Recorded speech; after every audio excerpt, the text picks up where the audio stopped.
সুদের যে ক্ষতিকর প্রভাব এগুলো কিন্তু আমাদের বিজনেস স্কুলে শিখায় না, ইকোনমিক্স স্কুলে শিখায় না।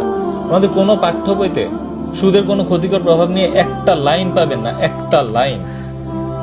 এত বড় একটা হারাম বস্তুর কোনো ক্ষতিকর প্রভাব কোনো অর্থনীতিবিদ, কোনো ফাইন্যান্সিয়াল অ্যানালিস্ট, কোনো শিক্ষাবিদ, কোনো দার্শনিক আবিষ্কার করে যেতে পারে নাই।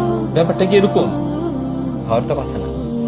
বরং আমাদের পাঠ্য বইগুলো এমন ভাবে সাজানো যেন সুদ একটি খুব ন্যাচারাল বস্তু, এটা অকারণে যেন ইসলামে হারাম করা হয়েছে। আমি অনেককে প্রশ্ন করেছি, বলেন তো সুদের ব্যবসার তফাৎটা কি?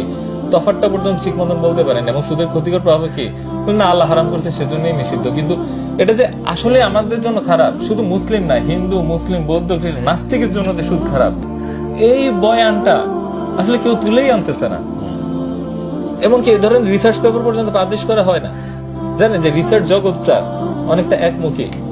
আপনি যদি ডারউইনিজমের এগেনস্টে রিসার্চ করেন, আপনি যদি ট্রান্সজেন্ডারের এগেনস্টে রিসার্চ করেন, এবং সুদের এগেনস্টে রিসার্চ করেন, বড় বড় জার্নালগুলোতে আপনার আর্টিকেল পাবলিশ হবে সেই সম্ভাবনা নাই।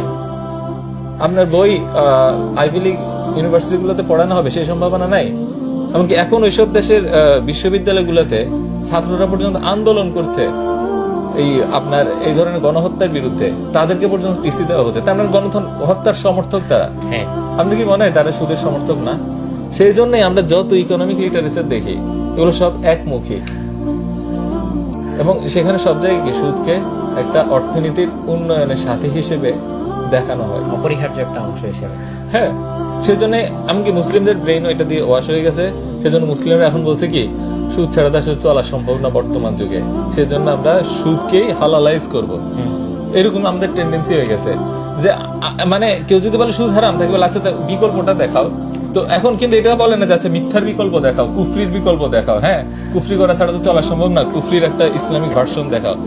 একমাত্র সুদের ক্ষেত্রে বলতে হবে যে না, মানে সুদ ছাড়াই যেন আমরা চলতে পারবো না।